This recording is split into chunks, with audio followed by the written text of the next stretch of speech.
சோத்ரம் சோத்ரம் சோத்ரம் சோத்ரம் சோத்ரம் சோத்ரம் சோத்ரம் சோத்ரம் சோத்ரிக்கிறப்பா.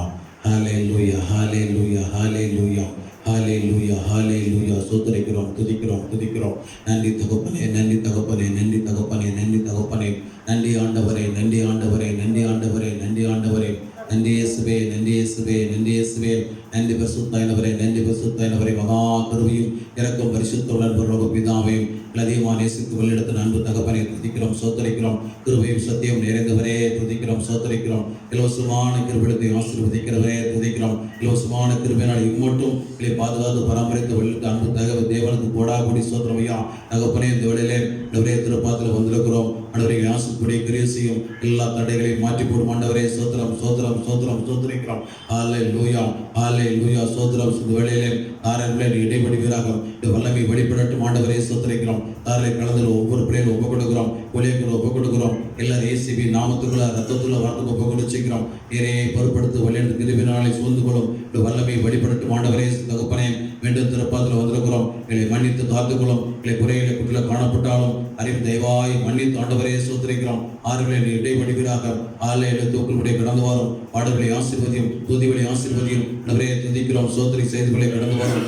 தாசன் விருது ஆவியில் வெளிப்படும். ஆறுகளில் வார்த்தையில் பேசும் ஆண்டவரை எங்களோடு இடைபெற்றும் நல்ல வார்த்தையை தாரும் ஆண்டவரை சோத்திரிக்கிறோம். எங்கள் அவை வாழ்க்கையை பிரயோஜனப்பட உயிர்ப்பிக்கப்பட நல்ல வார்த்தைக்கு ஆசீர்விக்கப்படினாலே உங்களுக்கு கோடா கோடி சோத்திரம். தேவ நாமம் மட்டும் மையப்படட்டும். வழியெடுத்து ஆசீர்வதியும் இயேசுவின் நாமத்தில் பிதாவே, ஆமென்.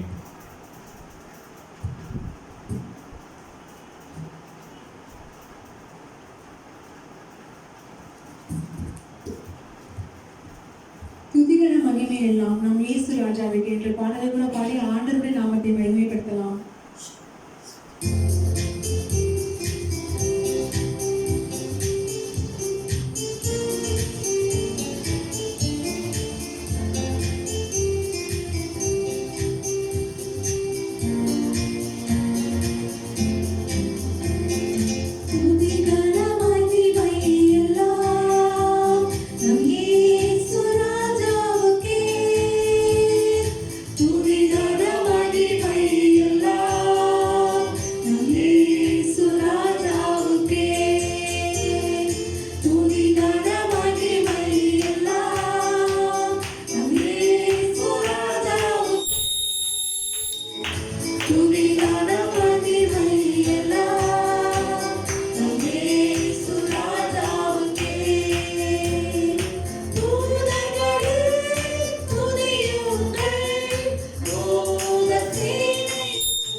ஸ்தோத்திரம் ஸ்தோத்திரம் ஸ்தோத்திரம். எல்லாரும் நாம் சில நிமிஷங்கள் நாம் கர்த்தரை நாம் ஆராதனை செய்வோம். ஸ்தோத்திரம் ஸ்தோத்திரம் ஸ்தோத்திரம். ஹல்லேலூயா. நாம் முடிந்தவங்க முழங்கால் படிக்கிட்டு நாம் கர்த்தரை நாம் ஆராதனை செய்வோம். ஸ்தோத்திரம். கர்த்தர் நல்லவர் நல்லவர் நல்லவர் நல்லவர். ஹல்லேலூயா ஹல்லேலூயா. நாம் மன மகிழ்ச்சியோடு நம்ம தேவனை ஆராதனை செய்வோம். ஹல்லேலூயா ஸ்தோத்திரம். அவர் போல நல்ல தேவன் யாருமே இல்லை. ஹல்லேலூயா. நம்மை ரட்சித்தாரே, நம்மை மீட்டுக் கொண்டாரே. ஸ்தோத்திரம் ஸ்தோத்திரம் ஸ்தோத்திரம் ஸ்தோத்திரம் ஸ்தோத்திரம் ஸ்தோத்திரம். ஹல்லேலூயா ஹல்லேலூயா ஹல்லேலூயா ஹல்லேலூயா ஹல்லேலூயா. நன்றி இயேசுவே. ஹல்லேலூயா. சின்ன சிறு வயதில் என்னை குறித்து விட்டார், தூரம் போயினும் கண்டு கொண்டார். சின்ன சிறு வயதில் என்னை குறித்து விட்டார், தூரம் போயினும் கண்டு கொண்டார். தமது ஜீவனை எனக்கும் அளித்து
நாம் எவ்வளவுதான் நாம் இயேசுவை விட்டு தூரமானாலும் நம்மை தேடி வந்து தேவன் அல்லவா, நமக்காக ஜீவனை கொடுத்த தேவன் அல்லவா, நமக்காக ரத்தத்தை சிந்தி நம்ம வீட்டுக்கு வந்து தேவன் அல்லவா. அவர் நல்ல தேவனை நாம் மகிமைப்படுத்துவோம். கர்த்தரை நாம் சிரிப்பது பெரிய பாக்கியம் அல்லவா. இது எத்தனை பெரிய சாக்கியத்தை கர்த்தர் நமக்கு தந்திருக்கிறாரே. இந்த இயேசு கிறிஸ்து மரணத்தை ஜெயித்த இந்த நாளிலே நாம் எல்லோரும் விடுதலையோடு கர்த்தரை ஆராதனை செய்வோம்.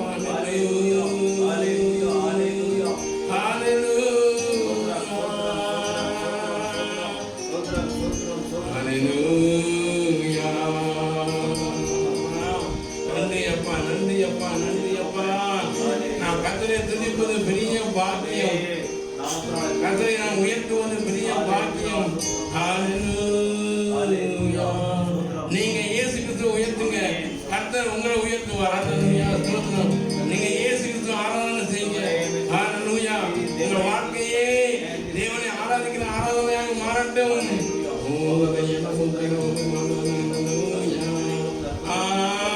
ஆனந்தமே பரமானந்தமே, இது மாபெரும் பாக்கியமே. ஆனந்தமே பரமானந்தமே,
அன்பும் கூப்பிட்டு சேர்த்துக் கொள்வார்.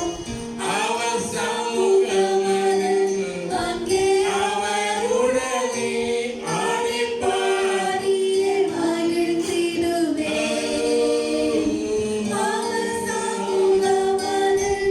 அங்கே அவருடனே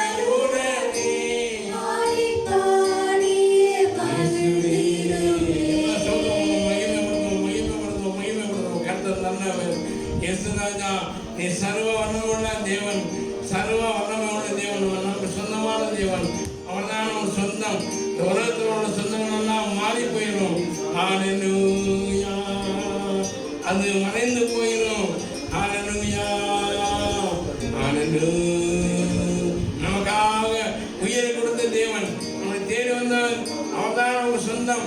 ஹல்லேலூயா. அவரை நாம் மகிமைப்படுத்துவோம், துதிப்போம். ஹல்லேலூயா. ஹல்லேலூயா. கர்த்தரை துதிப்பது ஒரு பெரிய ஸ்லாக்கியம். ஹல்லேலூயா. ஆராதனை ஆராதனை ஆராதனை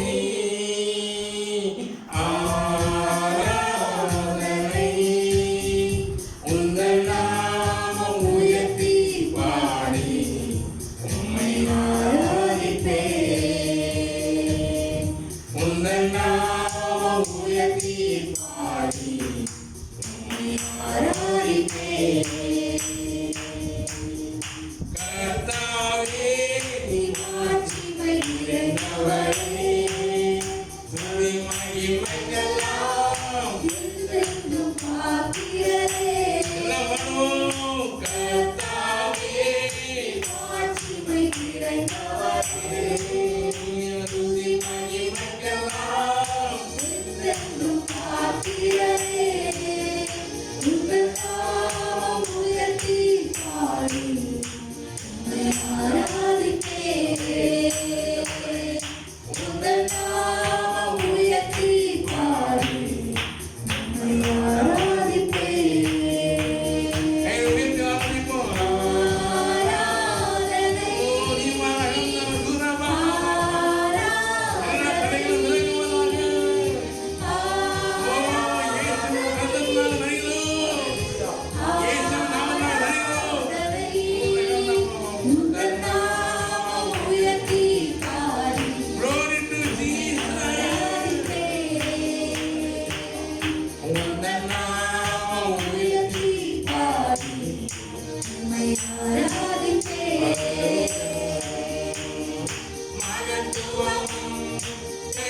உந்தன் நாமம் உயர்த்தி பாடி உம்மை ஆராதிப்பேன்.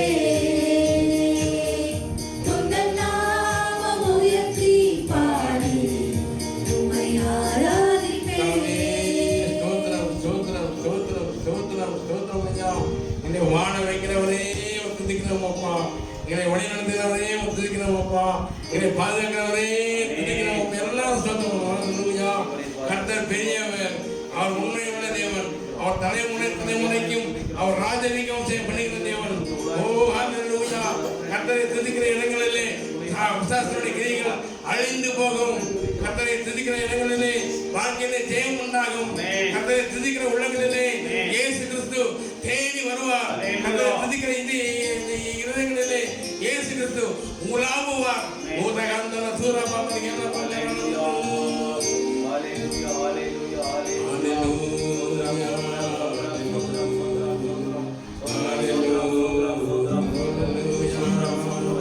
சத்தியமும் ஜீவனுமே உம் கரத்தில் இருக்கின்றது. சத்தியமும் ஜீவனுமே உம் கரத்தில் இருக்கின்றது. எந்த மனிதனையும் விடுவித்திட உம்மால் ஆகுமே. எந்த மனிதனையும் விடுவித்திட உம்மால் ஆகுமே.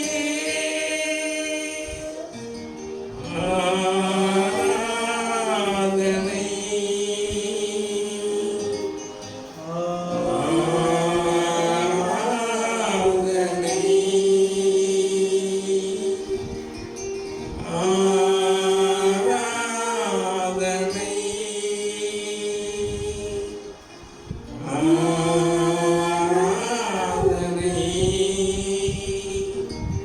உந்தன் நாமம் உயர்த்தியே பாடி ஆராதிப்பேன். உந்தன் நாமம் உயர்த்தியே பாடி ஆராதிப்பேன். இயேசுவே ஹல்லேலூயா. நீர் மகிமை நிறைந்த தேவன். ஹல்லேலூயா. நீ மகத்துவம் நிறைந்தவன். நீர் மாட்சிமை உள்ள தேவன். நீர் வாழ்க வாழ்க வாழ்க. ஹல்லேலூயா ஹல்லேலூயா. அப்பா ஸ்தோத்திரம் ஐயா, ஸ்தோத்திரம் ராஜா. நன்றி ராஜா. நாம் இயேசுவை நோக்கி பார்ப்போம். என்ன பிரச்சனையாக இருந்தாலும் என்ன எல்லா காரியங்களையும் இயேசு கிறிஸ்து வாழ்க்கையிலே தலைகீழாக மாற்றி போட அவர் வல்லமை உள்ள தேவன். அவர் நம்முடைய தேவைகளை அறிந்த தேவன். நம்முடைய வேதனைகளை அவர் புரிந்த தேவன். நம்முடைய நெருக்கங்களை இயேசு கிறிஸ்துவுக்கு தெரியும். நம்முடைய இக்கட்டுகள் இயேசுவுக்கு தெரியும். நாம் எல்லாவற்றையும் மறந்து நாம் கர்த்தரை நாம் ஆராதனை செய்வோம். ஹல்லேலூயா. உம்மை நோக்கி பார்க்கின்றேன், உம்மை நினைத்து துதிக்கின்றேன். உம்மை நோக்கி பார்க்கின்றேன், உம்மை நினைத்து துதிக்கின்றேன். இயேசுவே ஸ்தோத்திரம். இயேசையா ஸ்தோத்திரம். இயேசையா ஸ்தோத்திரம். இயேசையா ஸ்தோத்திரம். இயேசையா ஸ்தோத்திரம்.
நல்லவர், அவர் நல்லவர், அவர் உயர்ந்தவர், இரக்கமுள்ள தேவன், கிருபையுள்ள தேவன், நம்முடைய பாவத்திற்கு தக்கதாக நம்ம சரி கட்டாத தேவன்.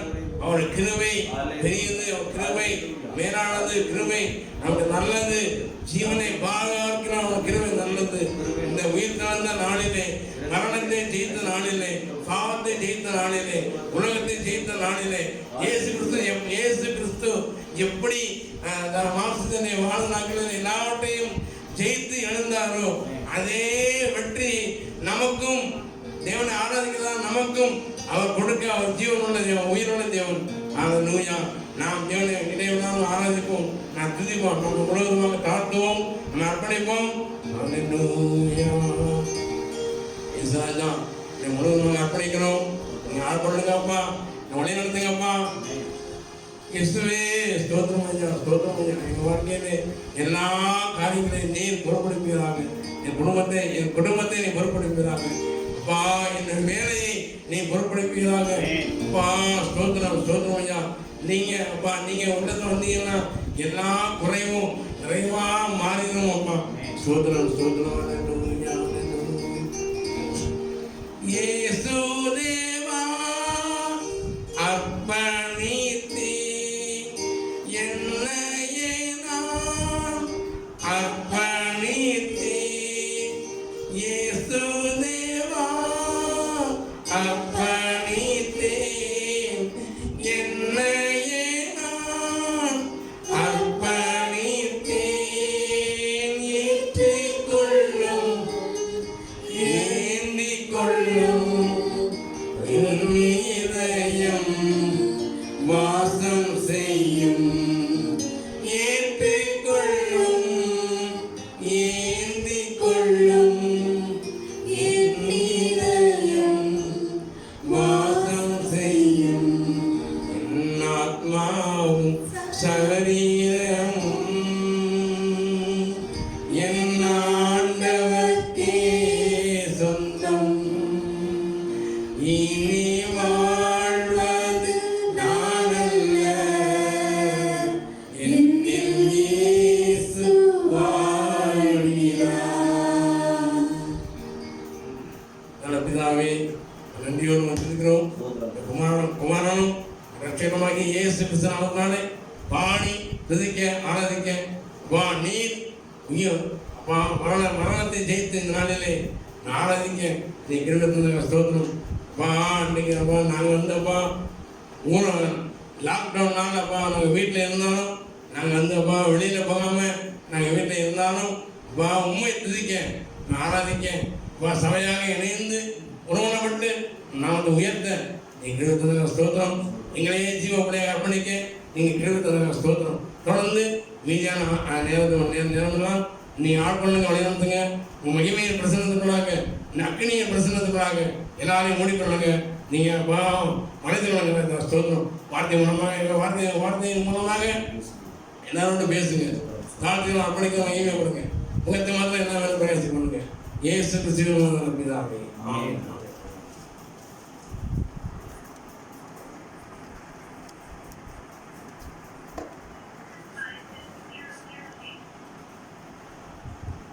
கண்களை மூடித்திருப்போம். ஸ்தோத்திரம் ஆண்டவரே, துதிக்கிறோம் ராஜா. அன்புள்ள ஆண்டவரே, இந்த வாரத்தையும் கூட ஆண்டவரே, திருமண நாள் மற்றும் பிறந்த நாள் கொண்டாடுகிறதான ஒவ்வொரு பிள்ளைகளுக்காக நாங்கள் ஜெபிக்கிறோம்ப்பா.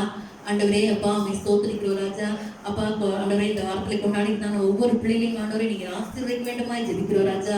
அவர்கள் ஆண்டவரே நூற்றுக்கணக்கான பிறந்த நாட்கள் மற்றும் திருமண நாளை கொண்டாடும்படியாக ஆண்டவரே நீர் அவர்களுக்கு உதவி செய்யுமாய் ஜெபிக்கிறோம் ராஜா. அப்பா அம்மை ஸ்தோத்திரிக்கிற தகப்பனே, இந்த வேளையில கூட ஆண்டவரே அப்பா பலவீனமா இருக்கிறதான ஆண்டவரை ஒவ்வொரு பிள்ளைக்காக நாங்கள் ஜெபிக்கிறோம் ராஜா. ஒவ்வொருத்தரையும் ஆண்டவரே உங்களோட பலத்தால நீங்க ஆண்டவரை இடைக்கட்ட வேண்டுமாய் ஜெபிக்கிறோம் ராஜா. அப்பா அம்மை ஸ்தோத்திரிக்கிறோம், துதிக்கிறோம் தகப்பனே.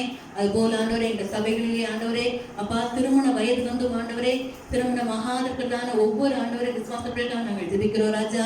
ஆண்டவரே அப்பா ஏற்ற சமயத்திலே ஆண்டவரே நீர் ஆண்டவர்களுக்கு எங்கிருந்தாலும் ஆண்டவரே அவர்கள் ஏற்ற துணையை கொண்டு வர வேண்டுமாய் ஜெபிக்கிறோம் ராஜா. நீர் சகலத்தையும் பதினதற்காக காலத்திலே நேர்த்தியாய் செய்கிற தேவன் ஆண்டவரே, நீர் அப்ப அந்த திருமண காலத்தில் இடைப்பட வேண்டுமாய் ஜெபிக்கிறோம் ராஜா. தடைகள் எல்லாம் இயேசுவின் நாமத்தாலே மாற்றும் தகப்பனே. அப்பா மை ஸ்தோத்திரிக்கிறோம் ராஜா, மை துதிக்கிறோம் ஆண்டவரே. அதுபோல ஆண்டவரே அப்பா, எங்கள் சபையிலே ஆண்டவரே அப்பா, ஆண்டவரே அப்பா டெலிவரிக்காக ஆண்டவரே காத்திருக்குதான ஒவ்வொரு பிள்ளைக்காக ஜெபிக்கிறோம் ராஜா. ஏற்ற வேளையிலே ஆண்டவரே அப்பா சுகபசத்தை தந்த ஆண்டவரே, நீர் அவர்களை ஆசீர்வதிக்க வேண்டுமாய் ஜெபிக்கிறோம் ராஜா. பிரிந்து போன ஆண்டவர் எல்லா குடும்பங்களுக்காக ஜெபிக்கிறோம் ராஜா. எல்லா பிரிவினைகளும் ஆவிகளும் ஆண்டவரே இயேசுவின் நாமத்தினாலே மாற வேண்டுமாய் ஜெபிக்கிறோம் ராஜா. அப்பா மை ஸ்தோத்திரிக்கிறோம் ஆண்டவரே. குடும்பங்களில் ஆண்டவரே சந்தோஷமும் ஆண்டவரே தெய்வீக சமாதானமும் காணப்பட வேண்டுமாய் ஜெபிக்கிறோம் ராஜா. எல்லா குறைவுகளும் ஆண்டவரை நிறைவாக்க வேண்டுமாய் ஜெபிக்கிறோம் ராஜா. கஷ்டங்களை எல்லாம் மாற்றுங்க தகப்பனே. சீக்கிரத்தில் ஆண்டவரே அப்பா அந்த லாக்டவுன் காரியத்துக்காக ஜெபிக்கிறோம்ப்பா. எல்லா நிலைமைகளும் மாற வேண்டுமாய் ஜெபிக்கிறோம் ராஜா. இந்த விசேஷமா இந்த கொரோனாக்காக ஜெபிக்கிறோம் தகப்பனே.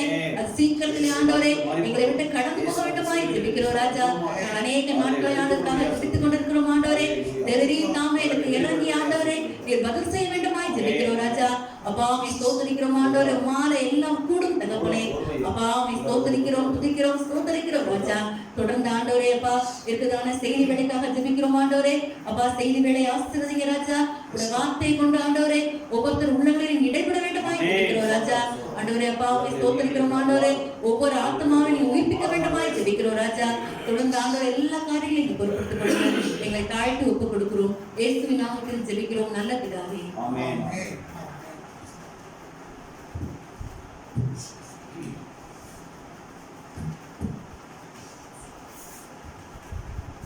அவருடைய பரிசுத்த நாமத்திற்கு மகிமை உண்டாவதாக. இந்த நாளிலேயும் தேவன் நம்மை கூட்டி சேர்ந்து அவருடைய பரிசுத்த நாமத்தை பாடி ஆராதிக்கவும் துதிக்கவும் ஆராதனை செய்யவும் அவருடைய வார்த்தையை கேட்கவும் தேவன் அவர்களுக்கு வாய்ப்பு கொடுத்ததற்காக நான் கர்த்தருக்கு நன்றி செலுத்துகிறேன். இந்த நாளிலேயும் சுதந்திர தினத்தை நம்ம கொண்டாடி கொண்டிருக்கிறோம். சுதந்திர தினம் என்பது ஒரு சந்தோஷமான ஒரு நாள். நம்ம தேசத்துக்கு விடுதலை கிடைத்த ஒரு நாள். அது ஆகஸ்ட் 15 நம்ம கொண்டாடுகிறோம். இந்த நாளிலேயும் கூட சுதந்திரம் அல்லது விடுதலை என்றால் என்ன என்பதை பொறுத்து தான் இன்னைக்கு நாம் தியானிக்க போகிறோம். வேதத்திலே இதுக்கு ஆதாரமாய் ஒரு வேத பகுதியை வாசித்து விட்டு இந்த விடுதலை அல்லது சுதந்திரம் வார்த்தையை குறித்து நாம் தியானிக்க போகிறோம். நீங்கள் வேத புஸ்தகத்தை எடுத்துக்கொள்ளுங்கள். புதிய ஏற்பாட்டிலே கலாத்திய நிருபத்திலே இருந்து நாம் தியானம் செய்ய போகிறோம். கலாத்தியர் 4ஆம் அதிகாரம் 28வது வசனம் முதல் 5ஆம் அதிகாரம் 1வது வசனம் வரை நான் உங்களுக்காய் வாசிக்கிறேன். சகோதரரே, நாம் ஈசாக்கை போல வாக்குத்தத்தத்து பிள்ளைகளாய் இருக்கிறோம். ஆகிலும் மாம்சத்தின்படி பிறந்தவன் ஆவியின்படி பிறந்தவனை அப்பொழுது துன்பப்படுத்தினது போல இப்பொழுதும் நடந்து வருகிறது. அதை குறித்து வேதம் என்ன சொல்கிறது? அடிமையானவளின் மகன் சுயாதீனம் உள்ளவளுடைய குமாரனோடே சுதந்திரவாளியா இருப்பதில்லை. ஆகையால் அடிமையானவளையும் அவருடைய மகனையும் புறமே தள்ளு என்று சொல்கிறது. இப்படி இருக்க சகோதரரே, நாம் அடிமையானவர்களுக்கு பிள்ளைகளாயிராமல் சுயாதீனம் உள்ளவர்களுக்கே பிள்ளைகளாக இருக்கிறோம். ஆனபடியினாலே நீங்கள் மறுபடியும் அடிமைத்தனத்தின் நிலத்துக்கு உட்படாமல் கிறிஸ்து நமக்கு உண்டாக்கின சுயாதீன நிலைமையிலே நிலை கொண்டிருக்கிறேன். இது பரிசுத்த பவுலடியார் கலாத்திய சபைக்கு எழுதுகிறார். இங்கே ஆகாரின் குமாரனாகிய இஸ்மவேலையும் சாராளின் குமாரனாகிய ஈசாக்கையும் ஒப்பிட்டு பேசுகிறார். வாக்குத்தத்தத்தின் பிள்ளை அவன் ஆவியின்படி பிறந்தவன் என்று அவர் ஒப்பிட்டு பேசுகிறார். வாக்குத்தத்தத்தின் பிள்ளை ஆவியினாலே பிறந்தவர்கள் என்று அவர் பேசிக்கொண்டு வருகிறார். ஈசாக்கு வாக்குத்தத்தத்தின் பிள்ளை, நீங்களும் நானும் ஆவியின்படி பிறந்திருக்கிறோம். இந்த வாக்குத்தத்தத்தின் பிள்ளைகள் அல்லது இந்த ஆவியிலே பிறந்தவர்கள் தான் சுயாதீனர் என்று இவர் இங்கே பேசுகிறார். அடிமைகள் யாரு? ஆவியினாலே பிறக்காதவர்கள் அடிமைகள், வாக்குத்தத்தம் இல்லாதவர்கள் அடிமைகள் என்பது இந்த வேத வசனத்தை படிக்கும் போது நமக்கு தெரிகிறது. சரி, இன்றைக்கு நம்ம சுதந்திரத்தை கொண்டாடுகிற ஒரு காலகட்டத்தில் நம்ம இருக்கிறோம். இந்தியாவிற்கு சுதந்திரம் கிடைத்திருக்கிறது. ஆங்கிலேயரிடத்திலிருந்து 1947 ஆண்டு ஆகஸ்ட் மாதம் 15ஆம் தேதி நள்ளிரவிலே இந்தியாவுக்கு விடுதலை கிடைத்தது. யாரிடமிருந்து விடுதலை கிடைத்தது? ஆங்கிலேயரிடத்திலிருந்து விடுதலை கிடைத்தது. அதை பொதுவாய் நம்ம என்ன சொல்லுகிறோம் என்றால், அடிமைத்தனத்திலிருந்து எங்களுக்கு விடுதலை கிடைத்தது என்று சொல்லுகிறோம். என்ன அடிமைத்தனம்? அடுத்தவங்க சட்டம் ஏற்றினார்கள், நாம் அதற்கு கீழ்ப்படிந்தோம். அடுத்தவர்கள் வரி விதித்தார்கள், நாங்கள் வரி செலுத்தினோம். அடுத்தவர்கள் எங்களை தண்டித்தார்கள், கேள்வி கேட்க முடியவில்லை. எங்களுடைய தேசத்தினுடைய சொத்துக்களை, பொக்கிஷங்களை, எல்லா விதமான வளங்களை அவர் சுரண்டி அவர் தேசத்துக்கு கொண்டு போனார்கள். எங்களால் எதிர்க்க முடியவில்லை. ஆகவே எங்களுக்கு சுதந்திரம் வேண்டும் என்று நம்முடைய முற்பிதாக்கள் போராடினார்கள். அதிலிருந்து சுதந்திரமும் பெற்றார்கள். அப்போ சுதந்திரம் அல்லது சுயாதீனம் என்பது ஒரு அடிமைத்தனத்திலிருந்து விடுவிக்கப்படுவதுதான் சுதந்திரம். இந்த இடத்துல நான் ஒரு கருத்து சுட்டிக்காட்ட விரும்புகிறேன். இந்தியாவின் சுதந்திரத்திலே அரும்பாடுபட்ட நம்முடைய முற்பிதாக்களிலே முக்கிய இடத்தை வைத்தவர்கள் ஆவிக்குரியவர்கள் என்பதை மறந்துவிடக்கூடாது. சரித்திரத்திலே பல காரியங்கள் மறைக்கப்பட்டிருக்கிறது. இந்திய சுதந்திரத்தை நீங்கள் எடுத்துக்கொண்டால், இந்தியாவிலே அங்கங்கே சில தனிநபர்கள் போராடி கொண்டிருந்த போது அவர்களெல்லாம் ஒற்றுமைப்படுத்தி ஒரே அமைப்பின் கீழாய் கொண்டு வந்தது காங்கிரஸ் பேரியக்கம். இந்த காங்கிரஸ் பேரியக்கம் 1885 ஆண்டு ஆரம்பிக்கப்பட்டது. இந்த காங்கிரஸ் பேரியக்கத்தை ஆரம்பித்தவர்கள் யார் என்றால், அன்றைக்கு மிஷனரிகளாய் வந்திருந்த ஏவோக்கியும் அன்னிபெசன்ட் அம்மையார், இவர்கள் தான் இந்த காங்கிரஸ் பேரியக்கத்தை துவக்கினவர்கள். அப்போ ஆங்கிலேயரை துரத்தி இந்தியா இந்தியாவிலே ஆளப்பட வேண்டும் என்ற நோக்கத்தோடு கூட காங்கிரஸ் கட்சியை ஆரம்பித்தது யாரு? காந்தியோ நேருவோ அல்ல. காங்கிரஸை ஆரம்பித்தது இந்தியாவுக்கு மிஷனரிகளாய் வந்த ஏவோக்கியமும் அன்னிபெசன்ட் அம்மையார். பின் நாட்களில் உங்களுக்கு தெரியும், நீங்கள் சரித்திரத்திலே அங்கங்கே தேடி படுத்தீர்களானால், தேடிங்கிற வார்த்தையை பயன்படுத்துகிறேன். காரணம், அநேக இடங்களிலே இந்த சரித்திரங்கள் மறைக்கப்பட்டிருக்கிறது. சரித்திரம் மறைக்கப்பட்டிருக்கிறது. ஆனால் நீங்கள் வரலாற்றை சரியாய் ஆய்வு செய்வீர்களானால், இந்திய சுதந்திர போராட்டத்திலே தன்னலமில்லாமல் போராடின அநேக கிறிஸ்தவருடைய பெயரை பார்க்கலாம். நீங்க தமிழகத்தில் இருந்து காஷ்மீர் வரைக்கும் பார்த்தீங்கன்னா அநேக கிறிஸ்தவர்கள் இருக்கிறார், போராடி இருக்கிறார். ஜேசி குமரப்பா கர்நாடகாவிலே, அப்புறம் மதுசூதன் தாஸ் ஒரிசாவிலே, இப்படி ஒவ்வொருத்தராக சொல்லிக்கொண்டே போலாம். எல்லாம் பெருந்தலைவர்கள். இப்ப அதெல்லாம் எனக்கு சொல்வதற்கு நேரம் இல்லை. அது தனியாக ஒரு கூட்டம் வைத்தால் விவரமாக நம்ம பேசலாம். லெட் தேர் பி இந்தியா அப்படிங்கிற புத்தகத்துல மிக அருமையாய் ஒருவர் இதை ஆய்வு செய்து எழுதியிருக்கிறார். மிக அருமையாக எழுதியிருக்கிறார். இந்தியாவுடைய சுதந்திரத்திற்காக நம்முடைய பங்களிப்பு என்ன, இந்தியாவுடைய வளர்ச்சியிலே கிறிஸ்துவனுடைய பங்களிப்பு என்ன, பலர் எழுதியிருக்கிறார்கள். பலருடைய காரியங்களை வாசிக்கும்போது நமக்கு ஆச்சரியமா இருக்கிறது. அதெல்லாம் மறைக்கப்பட்டிருக்கிறது. சரி, அப்ப இந்தியாவுடைய சுதந்திரத்திற்கு கிறிஸ்துவனுடைய பங்கு அளப்பரியது. கிறிஸ்தவர்கள் என்பது யார்? இயேசு கிறிஸ்துவை தெய்வமாக ஏற்றுக்கொண்டு அவர் ரத்தத்தினாலே கழுவப்பட்டு பாவம் மன்னிக்கப்பட்டு அவருடைய ஆவியினாலே நடத்தப்படுகிறவர்கள். இந்த ஆவியிலே மறுபடியும் பிறந்து ஆவியினால் நடத்தப்பட்டிருக்கிறார்களே, இவர்கள் எப்பொழுதும் அடிமையாக இருக்க விரும்ப மாட்டார்கள். இவர்கள் சுயாதீனத்தை, சுதந்திரத்தை விரும்புகிறவர்கள். அதைத்தான் இங்கே கலாத்தியருக்கு எழுதும்போது சொல்லுகிறார். ஈசாக்கை குறித்து சொல்லும் போது அவர் வாக்குத்தத்தத்தின் புத்திரன், அவர் ஆவிக்குரியவனுக்கு, ஆவியிலே பிறந்தவனுக்கு ஒப்பிட்டு அவரை குறித்து பேசுகிறார். அவர்கள் சுயாதீனத்துக்குரியவர்கள் என்று அவர் பேசுகிறார். அப்ப இந்த சுயாதீனத்துக்குரியவர்கள், அந்த ஆவியினுடைய பிறந்தவர்கள் அடிமையாக இருக்க விரும்ப மாட்டார்கள், விடுதலையை விரும்புவார்கள். அப்ப அன்றைக்கிலிருந்து இன்றைக்கு வரைக்கும் இந்தியாவிற்கு விடுதலை வேண்டும் என்று போராட்டின ஒரு கூட்டம், கிறிஸ்தவ பெருங்கூட்டம் இருந்தது. அதே போல இன்றைக்கும் ஒரு விடுதலை உங்களுக்கு எனக்கு தேவை என்று கிறிஸ்தவத்தை பின்பற்றுகிற அநேகத்தில் அறிவிக்கிறவராக இருக்கிறார்கள். அன்றைக்கு ஆங்கிலேயரிடத்திலிருந்து நமக்கு விடுதலை கிடைத்தது. ஆனால் இன்னும் பல காரியத்திலிருந்து நமக்கு விடுதலை கிடைக்கவில்லை. பல காரியத்தில் விடுதலை கிடைக்கல. சோதரம். இன்றைக்கு குற்றங்கள் பெருகிக் கொண்டே இருக்கிறது, லஞ்சங்கள் பெருகிறது, அநீதி பெருகிறது, ஒற்றுமை இன்மை இருக்கிறது, ஏழைகள் எண்ணிக்கை கூடிக்கொண்டே போகிறது, சாப்பாட்டுக்கு வழியில்லாத அநேகர் இருக்காங்க. இதுக்கெல்லாம் காரணம் என்ன அப்படின்னு யோசித்து பார்த்தோம்னா வேதம் சில ரகசியங்களை சொல்கிறது.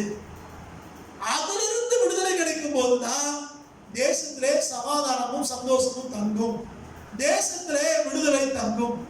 சத்திய வேதம் சொல்கிறது, சிங்கமும் ஆட்டுக்குட்டியும் ஒரே இடத்துல படுத்திருக்குமா, ஒரே இடத்திலே ஆகாரம் புசிக்குமா, ஒரே இடத்திலே தண்ணீரை குடிக்குமா, சிறு குழந்தை பாம்பு புற்றுக்குள்ளே கையில விட்டு விளையாடுமா, அப்படியெல்லாம் ஒரு தேசம் இருக்கிறது என்று வேதம் போதிக்கிறது. அப்படிப்பட்ட ஒரு தேசத்துக்குள்ளாய் நீங்கள் நானும் வர வேண்டுமானால் உண்மையான சுதந்திரத்தை பெற்றவர்களாக இருக்க வேண்டும். அப்படின்னா இன்னைக்கு பெற்ற சுதந்திரம் என்னது? இது வெறும் ஆட்சி அதிகாரத்திலே மாத்திரம் ஆங்கிலேயர்களுக்கு நம்ம விடுதலை கிடைத்திருக்கிறத ஒழிய மற்ற காரியங்களே நம்ம இன்னும் விடுதலை இல்லாதவர்களாக இருக்கிறோம். சமத்துவம் இல்லை, சகோதரத்துவம் இல்லை, விடுதலை இல்லை, சுயாதீனம் இல்லை.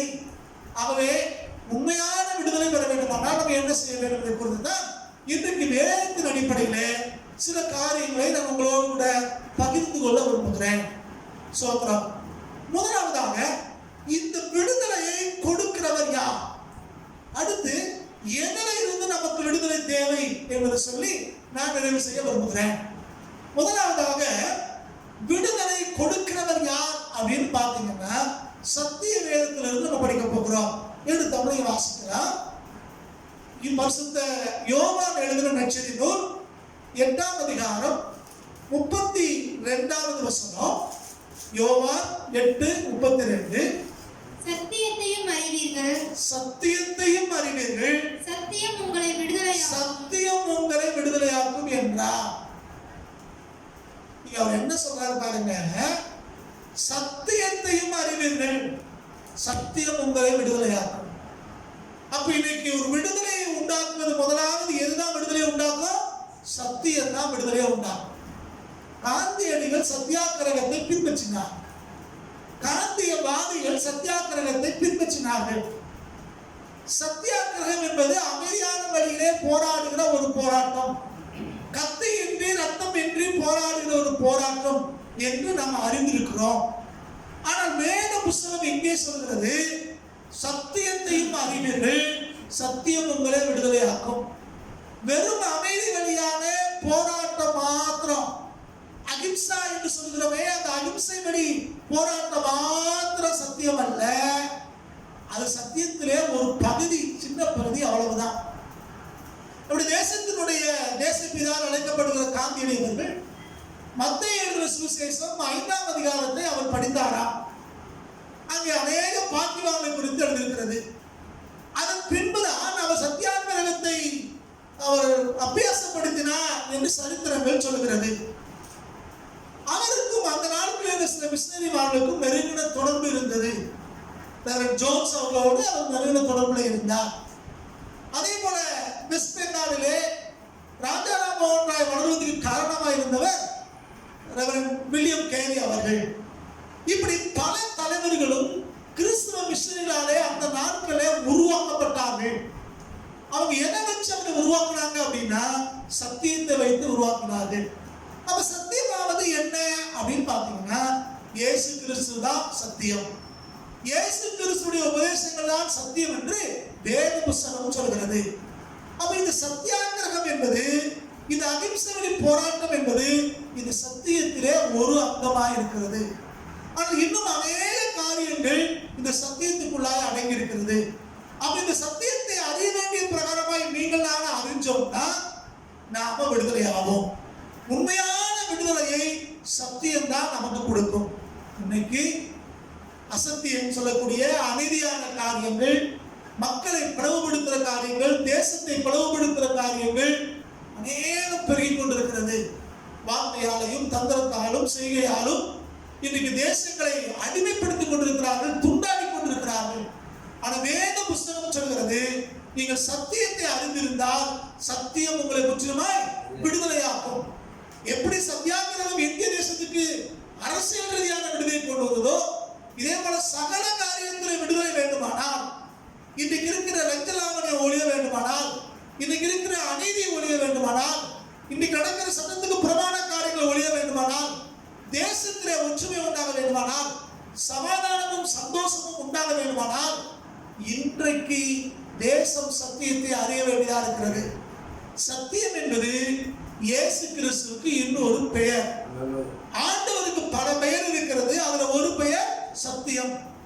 இது இயேசு கிறிஸ்துவை அறிய வேண்டிய பிரகாரமாக அறிந்து அவருடைய வார்த்தையை புரிந்து கொண்டு அதன்படி யார் நடக்க ஆரம்பிக்கிறார்களோ, இயேசு கிறிஸ்துவின் வார்த்தையாகிய வேத புஸ்தகத்தை நம்பி அதை யார் பின்பற்றுகிறார்களோ அவர்கள் சகல காரியங்களையும் விடுதலையை பெறுவார்கள்.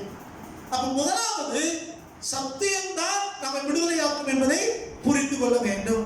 இரண்டாவது காரியம், அதே யோவான்ல வாசிக்கும் போது 8ஆம் அதிகாரத்திலே 33 இருந்து வாசிக்கிறார்.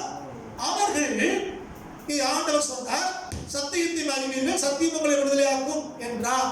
அப்படி சொன்ன மாத்திரத்துல யூதர்கள் அங்கே பதில் பேசுகிறார்கள். அவர்கள் அவருக்கு பிரதியுத்தரமாக, நாங்கள் ஆபிரகாமின் சந்ததியா இருக்கிறோம், நாங்கள் ஒரு காலம் ஒருவனுக்கும் அடிமையாக இருக்கவில்லை, விடுதலை ஆவீர்கள் என்று எப்படி சொல்கிறீர் என்றார்கள். இயேசு அவருக்கு பிரதியுத்தரமாக, பாவம் செய்கிறவன் எவனும் பாவத்துக்கு அடிமையா இருக்கிறான் என்று மெய்யாகவே மெய்யாகவே உங்களுக்கு சொல்கிறேன். அடிமையானவன் என்றைக்கும் வீட்டிலே நிலைக்கிறான், குமாரன் என்றைக்கும் நிலைத்திருக்கிறான். ஆகையால் குமாரன் உங்களை விடுதலையாக்கினார், மெய்யாகவே விடுதலை ஆவீர்கள் என்று இயேசு அவர் சொன்னார். சத்தியத்தை அறிவீர்கள், சத்தியம் உங்களை விடுதலையாக்கும் சொன்ன மாத்திரத்துல இதை கேட்டுக்கொண்டு இந்த யூதர்கள் சொல்றாங்க, நம்ம யாருக்குமே அடிமையா இருக்கல, எப்படி நாங்க விடுதலை ஆவீன்னு சொல்லுவீங்கன்னு கேட்கிறாங்க. எப்ப சொல்றாங்க? ரோமர்களுக்கு அடிமையா இருக்கும் போது அவங்க சொல்றாங்க. அவங்க சொல்றாங்க, ஆபிரகாமின் சந்ததியா, நாங்க யாருக்கும் அடிமை இல்லை. ஆனா அவங்க யாருக்கு அடிமையா இருக்காங்க? ரோமர்களுக்கு அடிமைகளா இருக்கிறாங்க. அது மாத்திரமல்ல, இன்னும் பல காரியத்துக்கு அடிமையா இருக்கிறாங்க. நம்ம சுயாதீனம் என்று பேசிக் கொள்கிறார்கள். அவ்வளவுதான், வார்த்தையில சொல்றாங்க. இதை போலதான் இன்னைக்கு நாம நம்ம தேசத்துல சொல்லிக் கொண்டிருக்கிறோம். வெள்ளக்கார பணத்தை அடிச்சிட்டோம், நாங்களாம் யாரா இருக்கிறோம்? சுயாதீனர்கள், விடுதலையானவர்கள், சுதந்திர தேசத்தின் மக்கள் என்று பேசுகிறோம். எப்படி அன்றைக்கு ஆபிரகாமின் புத்திரர் என்று பேசிக்கொண்டாலும் அதே மாதிரி நாங்கள் இந்த மண்ணின் மைந்தர்கள், நாங்க அப்படியாக இப்படியாக பேசுகிறோம். ஆனா சத்திய வேதம் சொல்கிறது, பாவம் செய்கிறவன் எவனும் பாவத்துக்கு அடிமையா இருக்கிறான். அப்ப முதலாவது இங்க இயேசு என்ன சொல்றாருன்னா, பாவத்திலிருந்து முதல்ல நீ விடுதலையாகணுங்கிற. பாவத்திலிருந்து உனக்கு விடுதலை தேவை. நீ அடிமைத்தனத்திலிருந்து மீற வேண்டுமானால், இன்னைக்கு இருக்கிற லஞ்ச லாவணியங்கள், அநீதிகள், ஒழுக்கக்கேடுகள், சட்டத்துக்கு புறமான காரியங்கள், ஒற்றுமையின்மை, இதில் இருந்தெல்லாம் உனக்கு விடுதலை வேணும்னா, உனக்கு சமாதானமும் சந்தோஷமும் நிம்மதியும் விடுதலையும் சுதந்திரமான ஒரு தேசத்திலே வேண்டுமானால் முதல்ல பாவத்திலிருந்து நீங்கள நானும் விடுதலையாக.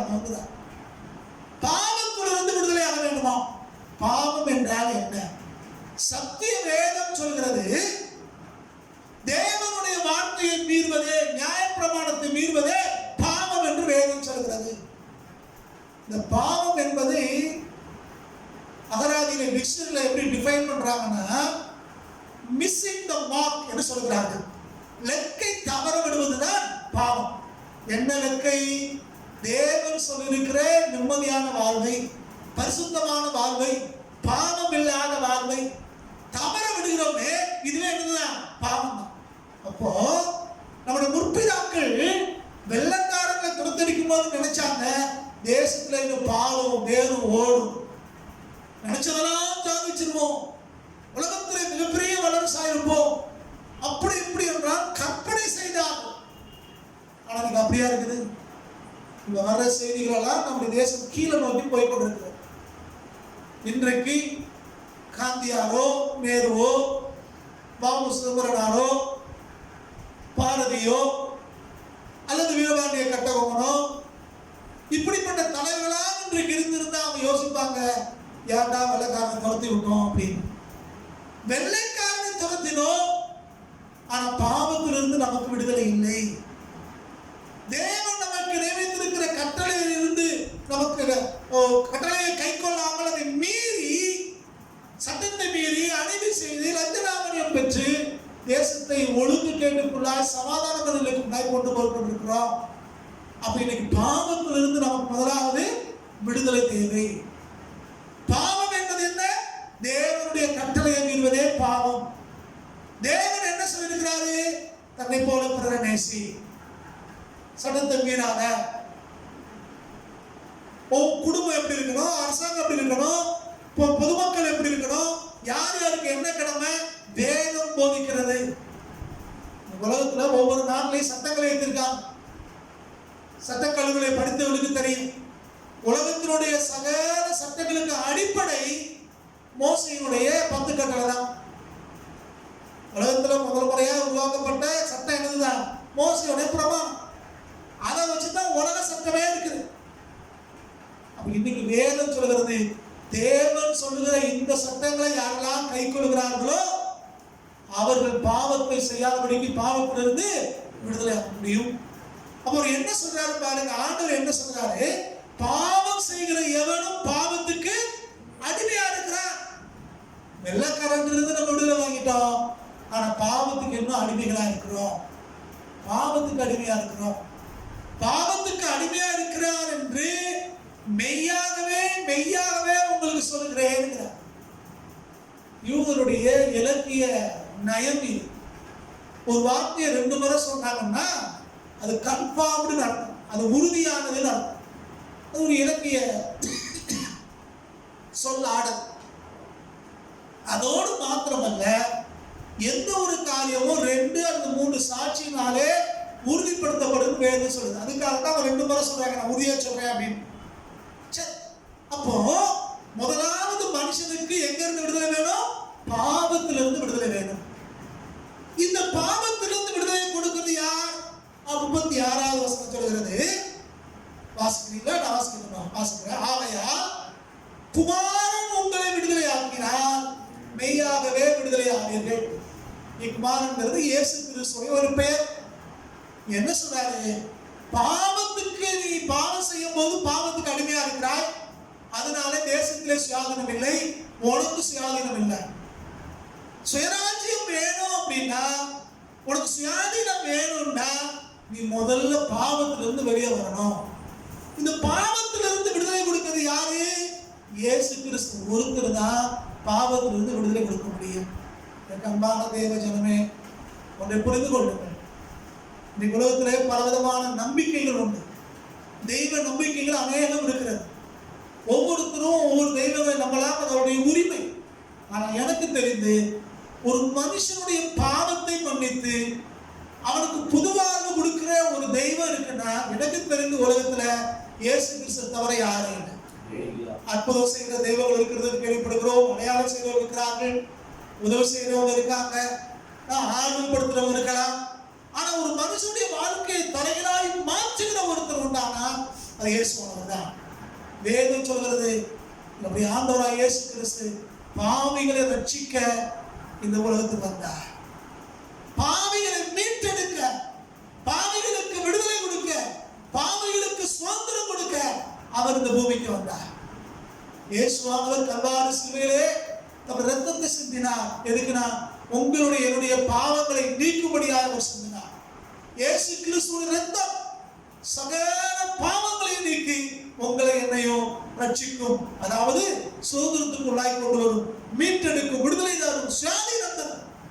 எப்படி ஒரு சோப்பு போட்ட உடனே ட்ரெஸ்ஸுக்கு அழுக்கலாம் போகிறதோ, அதே போல இயேசுவே ரத்தத்தினாலே பாவங்களை கழுவுங்கன்னு கேட்கும் போது நம்முடைய பாவங்களை இயேசு கழுவி நமக்கு புதிய வாழ்வை கொடுக்கிறார். இதயத்திலே ஒரு சுத்தத்தை ஆண்டவர் கொடுக்கிறார். சிந்தனையிலே ஒரு தூய்மையை தேவன் நமக்கு கொடுக்கிறார். அப்போ முதலாவது பாவத்திலிருந்து நமக்கு விடுதலை தேவை. இந்த விடுதலையை கொடுக்கிறவர் இயேசு கிறிஸ்து. முதலாவது விடுதலை தருவது யாருன்னு பார்த்தோம்? சத்தியம். சத்தியத்தை அறிவில் சத்தியம் உங்களை விடுதலையாக்கும். சத்தியமாவது என்ன? இயேசு கிறிஸ்து தான் சத்தியம். இயேசு கிறிஸ்துடைய வார்த்தை தான் சத்தியம். அந்த இயேசு கிறிஸ்துடைய வார்த்தையை பின்பற்றும் போது நீங்கள் நாம் விடுதலையாகிறோம். இரண்டாவதாய், பாவத்திலிருந்து நமக்கு விடுதலை தேவை. பாவத்திலிருந்து நம்மளை விடுவிக்கிறவர் தேவகுமாரனாகிய இயேசு கிறிஸ்து. இயேசு கிறிஸ்து ஒருவர் தான் நம்முடைய பாவத்திலிருந்து மீட்டெடுக்க முடியும். அவர் இந்த பூமியிலே பாவத்துக்கு பரிகாரியாக அவர் கல்வாரி சிலுவையிலே ரத்தம் சிந்தி நம்மளை மீட்டெடுத்திருக்கிறார். ஆகவே இரண்டாவது நமக்கு சுதந்திரம் கொடுக்கிறவர் ஆண்டவராக இயேசு கிறிஸ்து. மூன்றாவது சுதந்திரத்தை கொடுக்கிறவர் யார் என்றால் 2 கொரிந்தியர் 3ஆம் அதிகாரம் 17வது வசனத்தை நான் உங்களுக்காக வாசிக்கிறேன். 17, 18 கூட வாசிக்கிறேன். கர்த்தரே ஆவியானவர். கர்த்தருடைய ஆவி எங்கேயோ அங்கே விடுதலை உண்டு. நாம் எல்லாரும் திறந்த முகமாய் கர்த்தருடைய மகிமையை கண்ணாடியிலே காண்பது போல கண்டு ஆவியாயிருக்கிற கர்த்தரால் அந்த சாயலாகத்தானே மகிமையின் மேல் மகிமை அடைந்து மறுரூபப்படுகிறோம் என்று பரிசுத்த பவுலடிகளார் கொரிந்தியருக்கு தம்முடைய 2வது நிருபத்திலே அவர் சொல்கிறார். இங்கே என்ன சொல்கிறார்? கர்த்தரே ஆவியானவர். இப்படி சொன்ன உடனே ஆவியானவரும் கர்த்தரும் ஒண்ணு அப்படின்னு இந்த வார்த்தையை படிச்ச உடனே திருத்துவம் இல்லைன்னு சொல்லக்கூடாது, பிதாகுமாரன் பரிசுத்தாவி இல்லைன்னு சொல்லக்கூடாது. கர்த்தர் ஆவியானவர் போட்டிருக்கு, கர்த்தராகிய இயேசு கிறிஸ்துன்னு போட்டிருக்கு. இப்படி பல இடங்களிலே இந்த வார்த்தைகள் பயன்படுத்தப்படுகிறது. இதுக்கு தெளிவாக நீங்க புரிந்து கொள்ளணும்னா யோவான் 16ஆம் அதிகாரம் 14, 15 வாசிங்க. யோவான் 16ஆம் அதிகாரம் 14, 15. அவர் என்னுடையதில் எடுத்து, அவர் யார் சொல்றாரு? இயேசுவானவர் சொல்றாரு. அவர்னா பரிசுத்த ஆவியானவர். அவர் என்னுடையதிலிருந்து எடுத்து உங்களுக்கு அறிவிப்பதினால் என்னை மகிமைப்படுத்துவார். பாத்தீங்களா? இப்ப என்ன சொல்றாரு? அவர் ஏன்ட்டு தான் எடுத்து அவர் உங்களுக்கு போதிப்பார். ஆவியானவர் என்னுடையதை எடுத்து என்று ஆண்டவர் பேசுகிறார். அப்ப 2 தனித்தனியா அவர் சுட்டி காட்டுறாரா? திருத்துவத்திலே பிதா, குமாரன், பரிசுத்த ஆவி என்று 3 அங்க ஆள் தத்துவம் இருப்பதை நம்ம பார்க்கிறோம். அப்ப இந்த வசனம் தப்பா புரிஞ்சுக்க கூடாது. சரி, அதான் புரியுதுக்காக சொல்றேன். சரி, கர்த்தரே ஆவியானவர். கர்த்தருடைய ஆவி எங்கேயோ அங்கே கர்த்தருடைய ஆவியானவர். The Spirit of God, the Spirit of the Lord. சத்திய ஆவியானவர், the Spirit of the truth. இல்ல பல வார்த்தைகளை வாசிக்கிறோம். இந்த ஆவியானவர் எங்கே இருக்காரோ அங்க விடுதலை இருக்கும். சத்தியம் நம்மளை விடுதலையாக்கும், குமாரன் நம்மளை விடுதலையாக்குவார். இங்க வாசிக்கிறோம் கர்த்தருடைய ஆவியானவர் நம்மை விடுதலையாக்குவார். இன்றைக்கு சில பேர் சொல்றாங்க, எங்களால் இந்த பாவத்தை மேற்கொள்ள முடியல, இந்த காரியத்தை விட்டு வெளியே வர முடியல, இதை அடக்க முடியல, அடக்க முடியல, இதை செய்ய முடியல, அதை செய்ய முடியலன்னு சொல்றாங்க. சத்திய வேதம் சொல்கிறது, ஆவியானவர் உங்களோடு இருப்பாரானால், ஆவியானவர் உங்களுக்குள்ள இருப்பாரானால், ஆவியானவர் உங்கள் மேல இருப்பாரானால் அவர் உங்களை நிர்ணயம் விடுதலை ஆக்குறதே. அப்ப கர்த்தருடைய ஆவி எங்கேயோ அந்த விடுதலை உண்டு. அப்ப ஆவியுடைய பிரசன்னம் நமக்குள்ள இல்லாதனால, ஆவியானவரை நீங்களாக உணராதனால, ஆவியானவருக்கு நம்ம வாழ்க்கையை விட்டு கொடுக்காதனால, ஆவியானவர் நம்மை நடத்தாதனால இன்னும் நம்மள அநேக சுயாதீனம் இல்லாம பல அடிமைப்பதற்கு காரணமா இருக்கிறோம். நீங்க பவுலடியா சொல்கிறார், கர்த்தருடைய ஆவியினால நீங்களாக விடுவிக்கப்பட்டா அவரை மாதிரியே மறுரூபமாகிட்டே இருக்கும். அப்ப இருக்கிற நிலைமை நம்ம இருக்க மாட்டோம். ஒவ்வொரு நாளும் வாழ்க்கையில மாற்றம் வந்து கொண்டே இருக்கும். அன்பான தேவனுடைய பிள்ளைகளே, இதை கேட்கிற ஒவ்வொருத்தரையும் தெளிவாய் புரிந்து கொள்ள வேண்டும். நான் முன்னாடி இந்த மாதிரியே இருக்கிறேன், 10 வருஷத்துக்கு முன்னாடி இந்த மாதிரி இருக்கிறேன், 5 வருஷத்துக்கு முன்னாடி இந்த மாதிரி இருக்கிறேன், போன வருஷமா இருந்தா இந்த மாதிரி இருக்கிறேன், என் வாழ்க்கையில ஒரு மாற்றம் இல்லை, ஒரு உயர்வு இல்லை அப்படின்னு யோசிக்கிறீங்கன்னா நன்றாய் தெரிந்து கொள்ளுங்கள், இன்னும் நம்ம ஆவியானவருக்கு இடம் கொடுக்கலன்னு அர்த்தம். ஆவியானவர் நம்மளோடு இருந்தாரானா கட்டுகளை உடைப்பார், எல்லா கோணங்களும் அவர் சபைப்படுத்துவார், உங்களை என்னையும் பலப்படுத்துவார், உங்களை என்னையும் அதிகாரப்படுத்துவார், உங்களை என்னையும் செம்மையான வழியில நடத்துவார், உங்களை என்னையும் மறுரூபப்படுத்துவார். உங்க வாழ்க்கையில மாற்றம் வந்து கொண்டே இருக்கும். அப்ப மூன்றாவதாக இங்க விடுவிக்கிறவர் யாரு? கர்த்தருடைய ஆவியானவர். அப்ப நம்ம தேசத்துல ஒரு பெரிய மாற்றம் வர வேண்டுமானால், இந்த தேசம் சமாதானமும் சந்தோஷமா இருக்க வேண்டுமானால், இந்த தேசம் செழுமை அடைய வேண்டுமானால், இந்த தேசத்திலே நீதி இருக்க வேண்டுமானால், இந்த தேசத்திலே சட்டத்தின் ஆட்சி இருக்க வேண்டுமானால் சத்தியம் இந்த தேசத்துக்கு தேவை. நம்முடைய இந்திய தேசத்தினுடைய அந்த லட்சணை என்று சொல்லுவோம் இல்லையா, அதில் நீங்கள் பார்த்தீங்கன்னா வார்த்தை போட்டிருப்பாங்க, என்ன வார்த்தை இருக்கும்? வாய்மையே வெல்லும், சத்தியமே ஜெயதே அப்படின்னு சொல்றாங்க. சத்தியமே ஜெயதே, வாய்மையே வெல்லும், உண்மைதான் வெல்லும். சத்தியம் யாரு? இயேசு கிறிஸ்து. அதான் சத்தியமே ஜெயதே. அப்போ வாய்மை இயேசுக்கு ஒரு பேர்.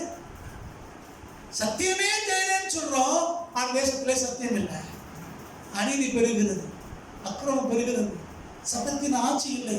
அதனால குழப்பமே. அப்ப சத்திய வேதம் இங்க உங்களுக்கு எனக்கு போதிக்கிற காரியம், சத்தியம் நமக்கு முதலாவது தேவை, இந்த தேசத்துக்கு தேவை. இயேசு கிறிஸ்து இந்த தேசத்துக்கு தேவை. தேவனுடைய ஆவியானவர் தேசத்துக்கு தேவை. இந்த மூன்றையும் சரியாக நம்ம புரிந்து கொள்வதையானால், மற்றவர்களுக்கு போதிப்பவையானால், இந்த தேசம் உண்மையான விடுதலை நோக்கி நகர ஆரம்பிக்கும். அரசியல் ரீதியான விடுதலை பெற்ற நாம சகல விதத்திலையும் விடுதலையை பெற முடியும். பல நாடுகள், குட்டி குட்டி நாடுகள், மக்கள் தொகை ரொம்ப குறைஞ்ச நாடு கூட நீங்க சமாதானமான ஒரு வாழ்க்கை வாழ்றாங்க. சில நாடுகள்லாம் ராணுவமே கிடையாது. சில நாடுகள்லாம் போலீஸ் தேடித்தான் கண்டுபிடிக்க வேண்டியதா இருக்கிறது. காரணம் என்ன அப்படின்னு பார்த்தோம்னா, அவர்கள் இயேசு கிறிஸ்துவுக்கு முக்கியத்துவம் கொடுத்திருக்கிறார். இயேசு கிறிஸ்து முக்கியத்துவம் கொடுத்திருக்கிறார். நான் முதல் முறையாய் கொரிய தேசத்துக்கு போனப்ப போலீஸ் பார்க்கணும்னு தெருவா அலைஞ்சேன். கடைசியா ஒரு போலீஸ் ஸ்டேஷன்ல போய் பார்த்து அவரோட போட்டோ எடுத்துட்டேன். போலீஸை பார்த்தேன் அப்படின்னு. அப்பதான் அவன் கேட்கிறேன், இங்க அவ்வளவா ஸ்டேஷன்லாம் இங்க கிடையாது, அங்கே இருக்கும், எனக்கு குற்றங்கள் குறைவுனால இங்க ஸ்டேஷனுக்கு அதிகம் இல்லை, போலீஸ் ஸ்டேஷன் அதிகம் இல்லை. நிறைய தேசங்களை சொல்ல முடியும். சுவாமி விவேகானந்தர் சொல்லுகிறார், நம்முடைய ஞான தீபத்திலே அவர் சொல்லுகிறார், மேற்கத்திய நாடுகள் இயேசு கிறிஸ்துவை தெய்வமா ஏற்றுக்கொண்டிருக்கிறபடினாலே அவர்கள் ஆஸ்வதிக்கப்பட்டிருக்காங்க, அவங்க சகல விதத்தில் அவங்க வளர்ந்துருக்காங்கன்னு எழுதுகிறார். அவர் சொன்ன இந்த வார்த்தை சரியாக அப்படியே என்னால் சொல்ல முடியல, மறந்து விட்டது. அவர் சொல்லுகிறார், மேற்கத்திய நாடுகள் இயேசு கிறிஸ்து ஏற்றுக்கொண்டபடினாலே அந்த இயேசு கிறிஸ்து அவர்களை வாழ்வித்து உயர்த்துகிறார் என்று நம்ம தேசத்து வீர துறவி சுவாமி விவேகானந்தர் சொல்லுகிறார். அப்ப இன்னைக்கு நீங்கள் நாம் சிலுவை புரிந்து கொள்ள வேண்டும். இயேசு கிறிஸ்துவை, அவருடைய சத்தியத்தை புரிந்து அவருடைய ஆவலம் நடத்தும்படி இந்த தேசத்திலே ஒரு ஆளுகை இருக்குமானால் இந்த தேசம் உண்மையான விடுதலையை பெறும். அப்ப விடுவிக்கிறவர் சத்தியம், சத்திய ஆவியானவர், குமாரனாகிய கிறிஸ்து தான் சத்தியத்துடைய விடுதலைக்கான, தேசத்தின் விடுதலைக்கு மூல காரணம்.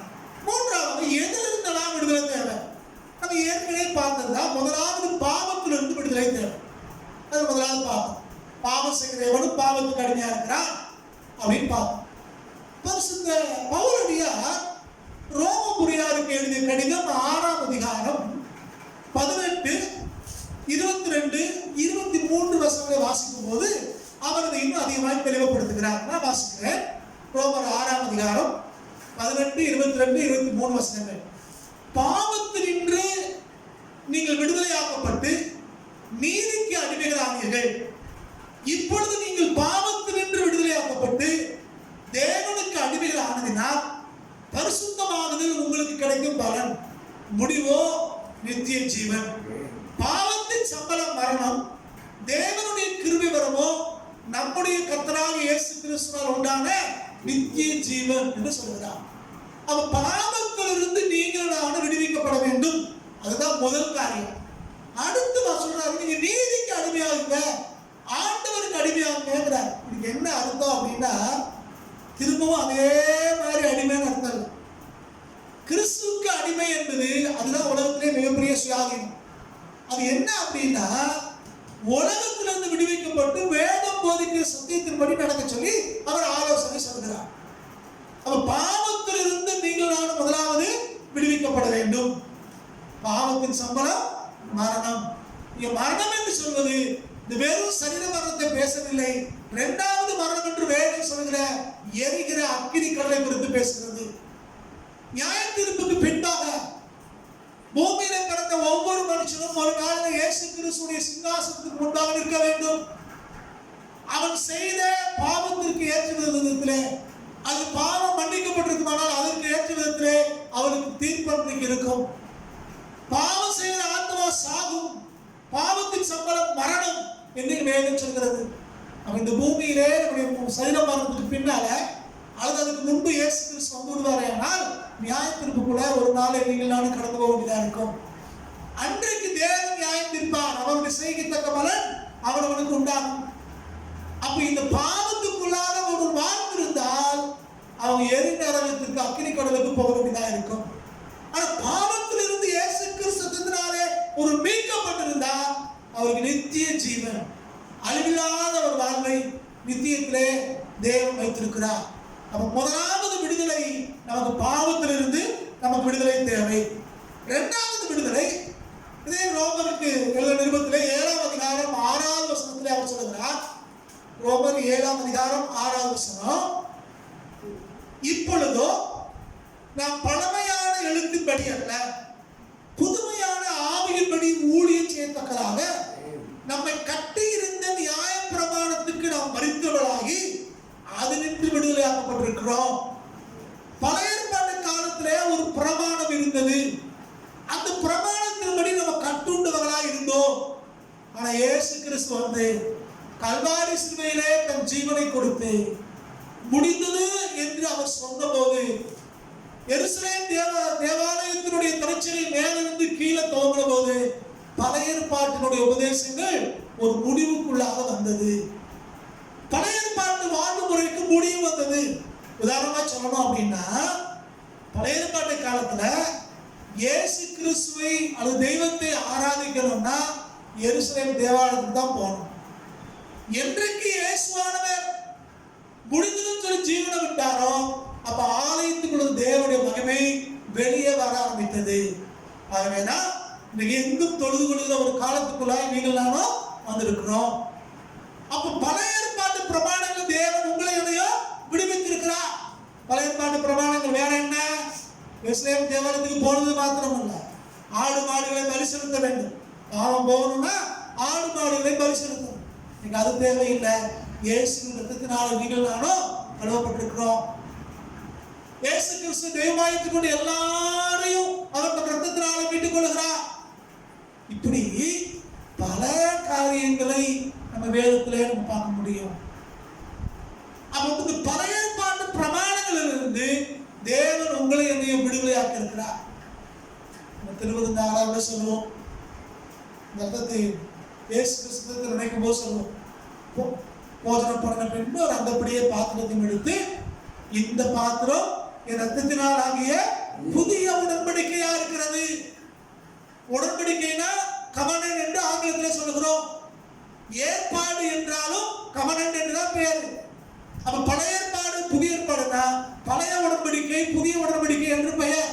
இது பழைய உடன்படிக்கையை காட்டிலும் மேலான உடன்படிக்கையை இயேசு கிறிஸ்து ரத்தத்தினாலே நீங்கள் அனுப்பப்பட்டிருக்கிறோம். எபிரேயர்களுக்காக நன்றி செலுத்துகிறேன், யூதர்களுக்காக நன்றி செலுத்துகிறேன்.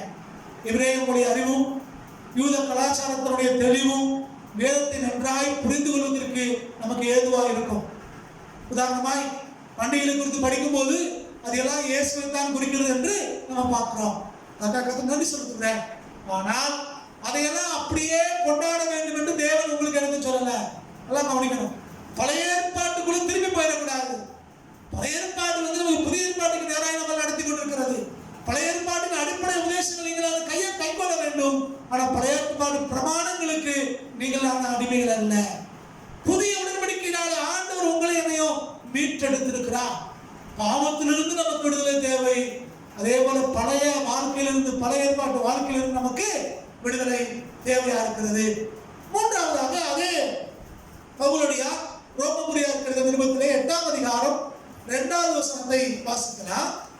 கிறிஸ்து இயேசுவினாலே ஜீவனுடைய ஆவியின் பிரமாணம் என்னை பாவம் மரணம் என்பதின் பிரமாணத்திலிருந்து விடுதலையாக்கிட்டேன்.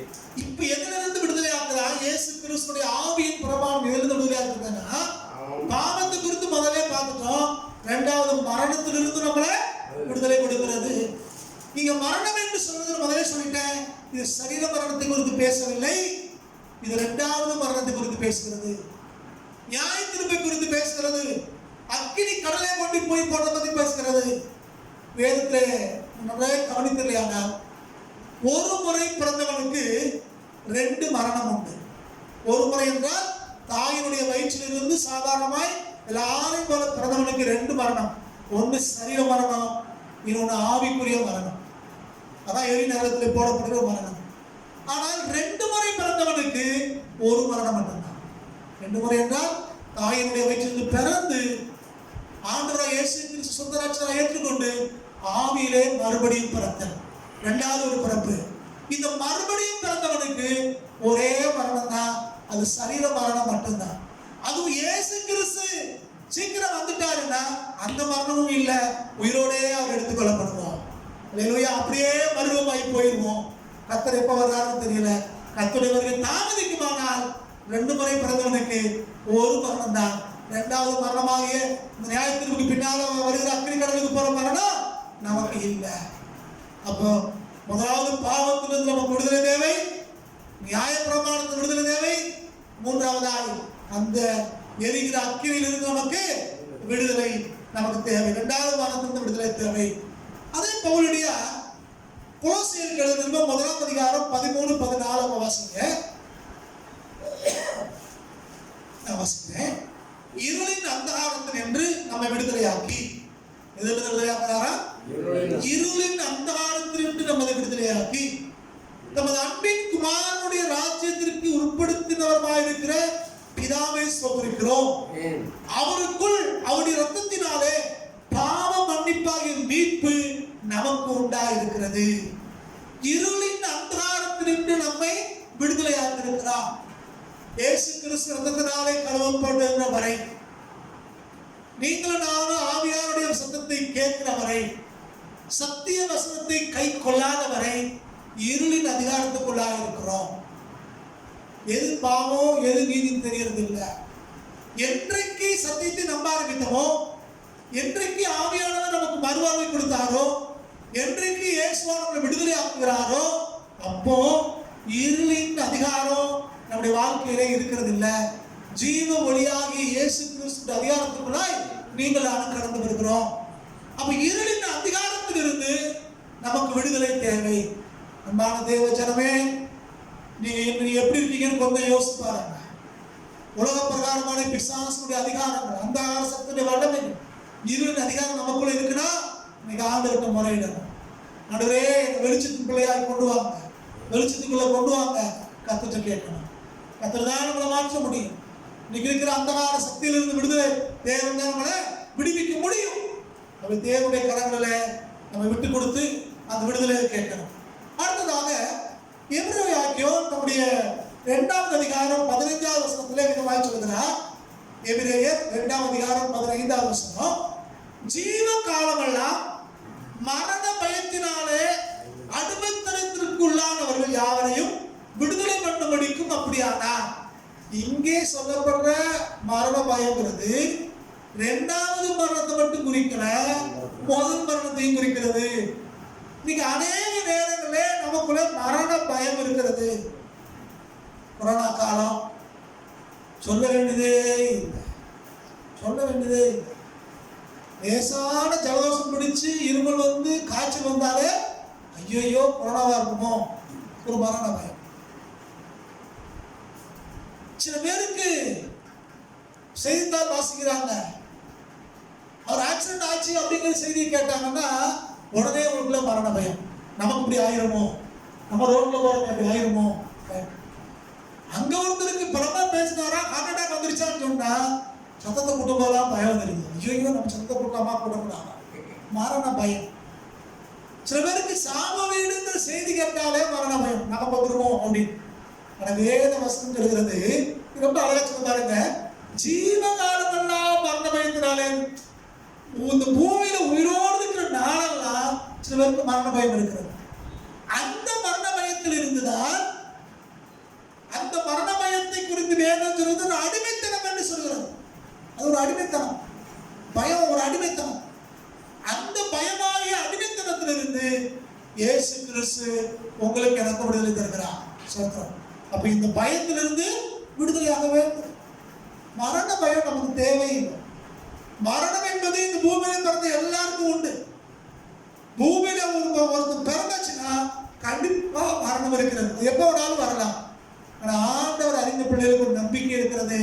இந்த பூமியில மறுத்தோமையானால், இந்த பூமியில கண்ணம் கூடணும்னா தேவ சமூகத்திலே கண்டுபிடிப்போம். கிறிஸ்துவானவர் எல்லாரையும் காத்து கொள்வாரு, மரித்தவர்கள் கர்த்தருக்குள்ள போய் இழைப்பாருவார்கள். இதான் நம்ம நம்பிக்கை. ஆனா மரணத்தை குறித்த பயம் நமக்கு தேவையில்லை, கர்த்தர் நம்மை நடத்துகிற ஆண்டவர். அப்ப இந்த மரண பயத்திலிருந்து விடுதலை எப்ப வரும்னா இயேசு கிறிஸ்துவால்தான் பெற்றுக்கொள்ள முடியும். சோத்திரம். கடைசியாய் ஒரு வசனத்தை சொல்லி நிறைவு செய்ய குறை நேரம் இல்லை அப்படின்னாலே, முதல்ல வாசித்த கலாத்திய நிருபம் 5ஆம் அதிகாரம் 1வது வசனம், ஆனபடியினாலே சத்தியம் உங்களை விடுதலையாக்கப்படினாலே, இயேசு கிறிஸ்து உங்களை விடுதலையாக்கப்படினாலே, கர்த்தருடைய ஆவியானவர் உங்களை விடுதலையாக்கப்படினாலே, பாவத்திலிருந்து விடுதலை கிடைக்கிறபடினாலே, நியாயப்பிரமாணத்திலிருந்து விடுதலை கிடைக்கிறதுனாலே, அப்புறம் மரண பயத்திலிருந்து நமக்கு விடுதலை கிடைக்கிறதுனாலே, இப்படி இந்த உலகத்தினுடைய அடிமைத்தனம் இருக்கிறதே, இது எல்லா அடிமைத்தனத்திலிருந்தும் தேவன் நம்மை விடுதலை ஆனபடினாலே நீங்கள் மறுபடியும் அடிமைத்தனத்தின் நுகத்துக்கு உட்படாமல் கிறிஸ்து நமக்கு உண்டான சுயாதீன நிலைமையிலே நிலை கொண்டிருங்கள். அன்பான தேவ ஜனமே, நீங்கள் நானும் சத்தியத்தை அறிந்து கர்த்தருடைய ஆவியினாலே விடுவிக்கப்பட்டிருக்கிறோம். இயேசு கிறிஸ்துவினாலே மீட்கப்பட்டிருக்கிறோம். இந்த சுயாதீனம், இந்த சுதந்திரம் எல்லாருக்கும் தேவை. இந்திய தேசத்துக்கு அரசியல் ரீதியான சுதந்திரம் கிடைத்திருக்கிறது. ஆனால் மீண்டும் ஒரு அடிமைத்தனத்துக்குள்ள போய்விடக்கூடாது. வெள்ளக்காரன் வந்து நம்மளை அடிமைப்படுத்த போறதில்லை, அந்நிய தேசத்தாரங்களை அடிமைப்படுத்த போறதில்லை. அதை நானும் காத்துக்கொள்ளும் நம்பிக்கை நமக்கு இருக்கிறது. ஆனால் உள்நாட்டுக்குள்ளேயே நாம் அடிமைகளாய் மாறுகிறோம். ஜாதி ரீதியாய், சமய ரீதியாய், பொருளாதார ரீதியாய், அதிகார ரீதியாய் நம்மளை ஆட்கொள்ளுகிற அடிமைப்படுத்துகிற சக்திகள் தேசத்தில் எழுப்பி இருக்கிறது. நீங்களும் நானும் கிறிஸ்துவை அறிந்தவர்கள், சத்தியத்தை அறிந்தவர்கள், நீதியில் நடக்க விரும்புகிறவர்கள் ஒருபோதும் இந்த அடிமைத்தனத்துக்கு மறுபடியும் உட்பட்டு விடக்கூடாது. பணத்தை ஆசை காட்டி, அதிகார ஆசை காட்டி உங்களை எதிர்த்து சிதறிப்பதற்கு எத்தனையோ சாத்தியக்கூறுகள் உண்டு. ஆகவே நீங்கள் நானும் தெளிவாய் புரிந்து கொள்ள வேண்டும். நாம் மறுபடியும் அடிமைத்தனத்தின் நுகத்துக்கு உட்படக்கூடாது. எப்படி நம்முடைய தேச பிதாக்கள் இந்திய தேசத்துக்காக ரத்தம் சிந்தி சொத்துக்களை இழந்து, வாலிபத்தை மறந்து, வேலைகளை இழந்து இந்திய சுதந்திரத்தை பெற்றுக் கொடுத்தார்களோ, அதே போல ஆண்டவராக இயேசு கிறிஸ்து நீங்களும் நான் அடிமைத்தனத்தை மீட்கப்படுவதற்காக அப்படி சொந்த ரத்தத்தை சிந்தி அவனை மீட்டிருக்கிறார். அப்போ நம்ம மீண்டும் நம்ம அடிமைத்தனத்துக்கு உட்படாமல் சுதந்திரவாளிகளாய் சுயாதீனத்திலே நிலைத்திருக்கும்படி சத்திய ஆவியானவர் உங்களுக்கு எனக்கு ஆலோசனை சொல்லுகிறார். அவன் அன்பான தேவ ஜனமே, சுதந்திர தினம் என்று கொண்டாடுகிற நீங்கள் நானும் அடிப்படையில் ஒன்றை தெளிவாய் புரிந்து கொள்ள வேண்டும். இயேசு கிறிஸ்து உண்மையான சுதந்திரம் கொடுக்கிற ஆண்டவர். இயேசு கிறிஸ்து மாத்திரமே உண்மையான சுதந்திரத்தை கொடுப்பார். அரசியல் ரீதியான சுதந்திரத்தையும் அவர் கொடுக்கிறார், ஆவிக்குரிய சுதந்திரத்தையும் அவர் கொடுக்கிறார். உள்ளான மனுஷர்களை விடுதலையை கொடுக்கிறார், வெளி உலகத்திலேயும் விடுதலை கொடுக்கிறார். இயேசு கிறிஸ்து பூமியிலே மனுஷனாய் வந்து வாழ்ந்த போது அவரோடு இந்த சீசர்களை சிலர், குறிப்பாக யூதாஸ் காரியத்து போன்றவர்கள், அவர் விடுதலை வேணும்னு பேசிக்கிட்டே இருந்தாங்க. ரோமரை துரத்தி விட்டு இஸ்ரேலுக்கு விடுதலை வேணும்னு பேசினாங்க. அப்ப ஆண்டவர் சொன்னார், என்னுடைய ராஜ்யம் இந்த பூமிக்குரியதல்ல அப்படின்னு. என்ன அர்த்தம்னா, என்னுடைய ராஜ்யம் என்பது வெறுமனே அரசியல் ரீதியான விடுதலையை தர்றது மாத்திரமல்லையா, ஆவிக்குரிய விடுதலை, பாவத்திலும் சாபத்திலிருந்து விடுதலை, ஒற்றுமை தருகிற, சமாதானம் தருகிற, சந்தோஷம் தருகிற விடுதலை, சகல விதத்திலையும் ஒரு மேன்மையை கொடுக்கிற விடுதலை. அது சரீரத்துக்கு எடுத்ததா இருக்கலாம், ஆவிக்குரிய இருதயத்துக்கு எடுத்த காரியமா இருக்கலாம், எமோஷனலான உணர்ச்சிக்கு எடுத்த காரியமாக இருக்கலாம். எல்லா காரியத்திலையும் பூர்ணமான ஹோலிஸ்டிக் ஃப்ரீடத்தை தேவன் உங்களுக்கு எனக்கு கொடுக்க விரும்புகிறார். பூர்ணமான விடுதலை, பரிபூர்ண சுதந்திரத்தை தேவன் உங்களுக்கு எனக்கு வைத்து வைத்திருக்கிறார். அதை நீங்களாக பெற்றுக்கொள்ள வேண்டுமானால் ஒரே வழி சத்திய வழிதான், ஒரே வழி இயேசுவானவர் தான், ஒரே வழி கர்த்தருடைய ஆவியானவர் கொடுக்கிற விடுதலை மாத்திரம்தான். அடிப்படையிலே பாவத்திலிருந்து நாம் மீட்கப்படுவோமையானால், பாவத்திலிருந்து இயேசுவாலே மீட்கப்படுவோமையானால், விடுவிக்கப்படுவோமையானால் நிரந்தரமான சமாதானத்தை, சந்தோஷத்தை, விடுதலையை அனுபவிக்க முடியும். அப்படிப்பட்ட மேன்மையான சுதந்திரத்தை தேவன் நம்ம ஒருவருக்கும் தேசத்தாருக்கும் கொடுப்பாராக. ஆமே ஆமே. தொடர்ந்து உங்களுக்கு ஜெபிக்க விரும்புகிறேன். உண்மையான சுதந்திரத்தை விரும்புகிறவர்கள் என்னோட கூட சேர்த்து ஜெபிக்கலாம். அன்புள்ள ஆண்டவரே, நாங்கள் சோதரிக்கிறப்பா, துதிக்கிறோம். எங்க தேசத்துக்கு சுதந்திரத்தை கொடுத்த தெய்வம் ஆண்டவரே, எங்கள் ஒவ்வொருவருக்கும் சுதந்திரத்தை கொடுப்பீராக. ஆண்டவரே, அரசியல் சுதந்திரம் மாத்திரமல்ல, ஆன்மீக சுதந்திரத்தை, ஆண்டவரே, உணர்வுபூர்வமான சுதந்திரத்தை, பாவத்திலிருந்து எங்களுக்கு ஒரு சுதந்திரத்தை கர்த்தர் எங்களுக்கு தருவீராக. இன்னைக்கு இருக்கிற எல்லா விதமான தரித்திரங்கள், வியாதிகள், வேதனைகள், கண்ணீர்கள், நெருக்கங்கள், போராட்டங்கள், பொறாமைகள், வன்முறைகள், அநீதிகள், ஒழுக்கக்கேடுகள், ஆண்டவரே, சகலத்தில் இருந்தோம் கர்த்தர் விடுதலை தேசத்துக்கு எங்களுக்கு தருவீராக. ஆண்டவரே, உங்களுடைய ராஜ்யம் இந்த தேசத்திலே தங்கியிருப்பதாக, உங்களுடைய ராஜ்யம் இந்த தேசத்துக்கு வருவதாக, உங்களுடைய சித்தம் பரலோகத்தில் செய்யப்படுவது போல இங்கே செய்யப்படுவதாக ஒப்பு கொடுக்கிறோம். தொடர்ந்து நடத்துங்க, பெரிய காரியங்களை செய்யுங்க. எல்லா கணத்தையும் மகிமையும் துதிகளையும் உமக்கு நினைக்கிறோம். எங்கள் அருமை ரட்சகர் இயேசு கிறிஸ்து நாமத்தில் வேண்டிக் கொள்கிறோம் பிதாவே. நம்முடைய பிதாவாகிய தேவனுடைய அன்பும் ரட்சகராகிய இயேசு கிறிஸ்துவின் கிருபையும் பரிசுத்த ஆவியானவருடைய இணைக்கும் சமாதானம் சந்தோஷமும் கடைசி வரை கர்த்தருடைய வருகை வரை நம்மோடு தங்கி இருப்பதாக.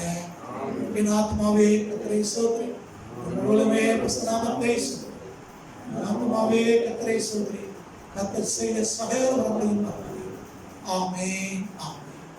கர்த்தர் தாமே நம்முடைய ஆசீர்வதிப்பாராக. மீண்டும் அடுத்த ஞாயிற்றுக்கிழமை காலை 10 மணிக்கு சந்திப்போம். அதுவரை தேவ சமாதானம் ஒருவரையும் காப்பதாக.